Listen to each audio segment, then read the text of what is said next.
In today's video, we're going to talk about the top 10 rare reprints in Commander Masters and why some of them may actually be good to pick up sooner rather than later once the set drops. Let's jump into the video.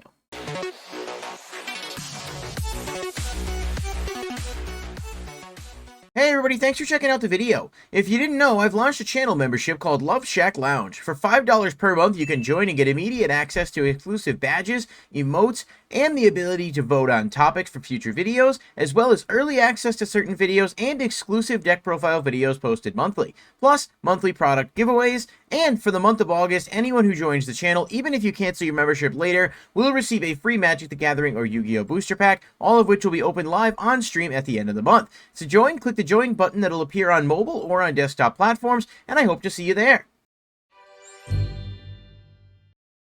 So, obviously, unless you've been living under a rock, you've surely heard the back and forth about Commander Masters among the Magic community, with many players and content creators criticizing the set for its price, which I would argue is pretty well merited in most cases, and others liking it, and those who just say the product is terrible, and obviously the opinions are all over the place, so it's hard to really say where things fall, especially because everyone is entitled to their opinion and no one is objectively right or wrong.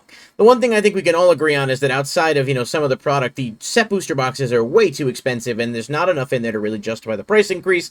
But I said before in previous videos, I actually do think Commander Masters is a pretty good set with a lot of good reprints, and that does not discount the rare slot. There are a lot of rares that are pretty solid in here, but there are also some that are pretty bad. So, just in the interest of fairness and transparency, I do think that, Wizards did a pretty good job with this set. I do think it's a little overpriced, but people that were outraged about the draft boxes being like $290, I mean, Double Masters was only like $255, $260, so it's not like this drastic shift in price.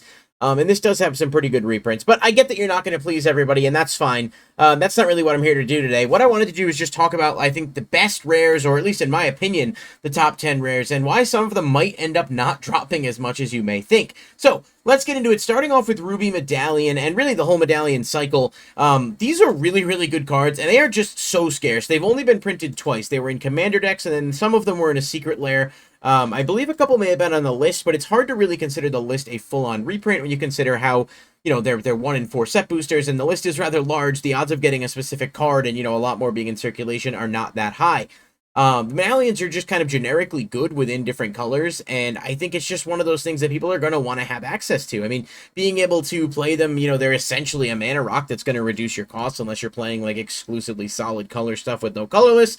But I think people are going to be going after these Medallions, and there are 5 of them, meaning that there's 5 rare slots that will obviously have these. There are a lot of, different uses for them. I think the prices will obviously drop, but I don't think they're going to drop astronomically. I think for the most part, the Medallions are probably going to end up commanding a decent price range. I don't know, maybe $10 to $15 when all is said and done for, like, non-foil, non-special versions of them. The foil-etched ones could end up commanding a pretty high price point because I don't think there are any other foil variants. But again, it's just a good rare, a good slate of 5 rares. I'm just kind of counting them in one slot, but I just think it's worth mentioning because they are pretty good as an overall reprint and something that the community's really wanted for a while, and so it's good to see it here. Next up, Fierce Guardianship. This card was talked about for a while, and once they started to leak the other free cast commander spells, it was pretty obvious this was going to be in here, but this card's power really can't be understated. If you control a commander, you may cast it without paying its mana cost, counter target non-creature spell. It's free, it's extremely good. It was like $55 plus before this. I just think this card's price is not going to drop significantly. This is its first reprint. It has a beautiful alternate art version as well. This is one you'll definitely be happy to pull, and at rare, it's honestly not going to be like, I mean, granted, there are a lot of rares in the set, so your odds of pulling any specific rare are not going to be super high, but I think you'll see that this, this card is going to keep a pretty significant demand. It was like 50-ish, like I said, before the reprint. I mean, I think it probably ends up settling somewhere around 25, 30, but that's what I'm happy to be wrong on. If it ends up being cheaper, that's great, because this is a card that's just really good for any commander decks that are playing blue, and it's just one of those cards that, like, I think you're going to see, even if there is a dip, which there typically will be, after a few months, it's probably going to start to rise back up in price until it gets reprinted again. I'd be very surprised to see this card, end up anywhere under $20. But again, if I'm wrong, I'm happy to be wrong about that one, so we'll have to see what happens. Next up, Personal Tutor. This is a really good card. It is a little bit outclassed by Mystical Tutor because obviously this is a sorcery and that's an instant, but let's not pretend in Commander where it's a singleton format and you know, consistency is so important. Having a card like this, having another Tutor in Commander to get access to your combo pieces, that really just can't be understated. Even though Personal Tutor is not the best tutor, it's still very good and was quite pricey because it only had one other print. I do think this one is going to drop a lot. We've already seen it with it pre-selling around $25-ish for the standard version.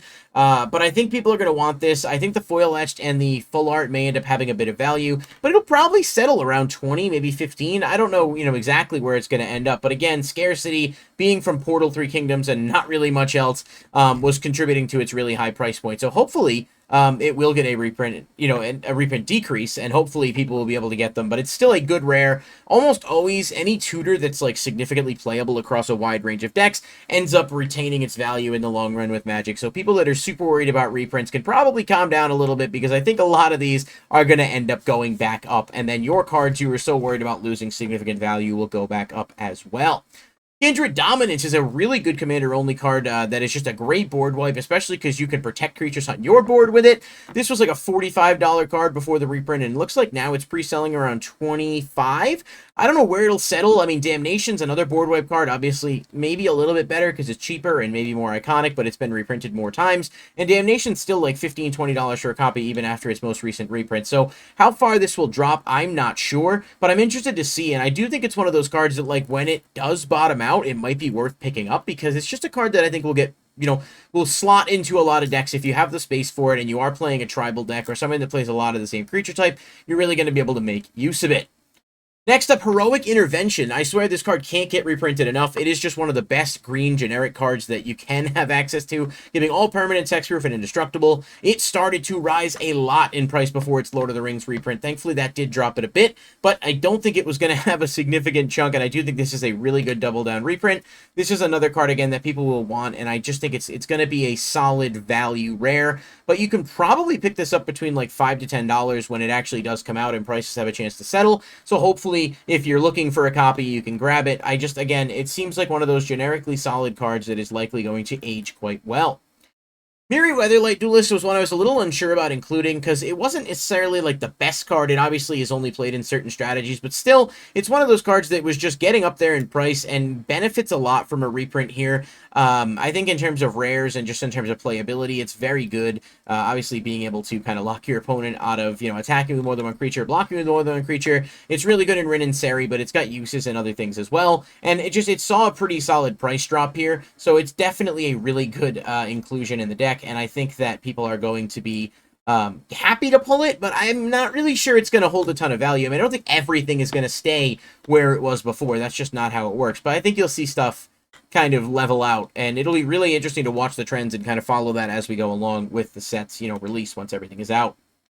Grand Abolisher is another card that was like $20+, and I talked about the alternate art in the first video we made. That card is gorgeous. This is one of the nicest looking alternate arts that I've seen. If you guys haven't seen it, I would check it out, take a look at it. I posted another video looking at it because it is absolutely beautiful. But this card's really good, very good for like stall strategies, and I just think it's one of those cards that like hasn't been reprinted enough where its value is going to dip significantly, but it's still a good rare. It's still around 20-ish now.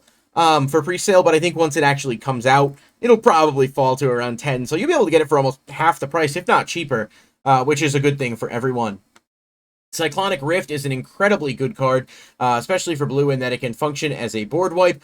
This card kind of needed a reprint. It wasn't the most expensive, but it was crawling back up there. You might say it was swirling back up there. That was a tornado joke, I'm sorry. But it is a really, really good card that just was like $30 plus and is just generically probably the best board wipe that blue has access to. And being in the rare slot, they didn't upshift it, means it shouldn't be super hard to get. There should be a good amount in circulation, ideally, and hopefully it'll do good things for its price, because again, this is a card you want to see, and just another A+ in the rare slot, in my opinion. Arguably the biggest one, I think, in terms of price was actually Arachnogenesis with the Shelob hype and stuff. This card went up to like $60, and thankfully the reprint has, dropped it down a bit. I think it's pre-ordering around 25 to 30. This is just a really good card. It's been expensive for a long time. Not as expensive as it was, but still, just it does so much, even if you're not playing spiders. Like the amount of token generation and the combos that it has with those decks, it's really, really freaking good, and I don't know how much it'll drop, versus like its overall price, but it'll fall under 25, I think. I mean, obviously with the amount of people going to be opening the set, there's factors to take into play, like how many, boxes there are, how much of the set's in circulation and all of that. But assuming it's, widely open and accessible and a lot of these rares hit the market, I just think you're going to see people, you'll see good deals, shop around for good deals, and then eventually stuff's just going to clear out if the prices get too low. That's almost always how it goes. We saw Double Masters 22 have a significant bottom out around December, and now a lot of stuff has started to go back up. So it's just the nature of the game, and one of the ways reprints kind of rebound themselves as long as they're not double dipped too much.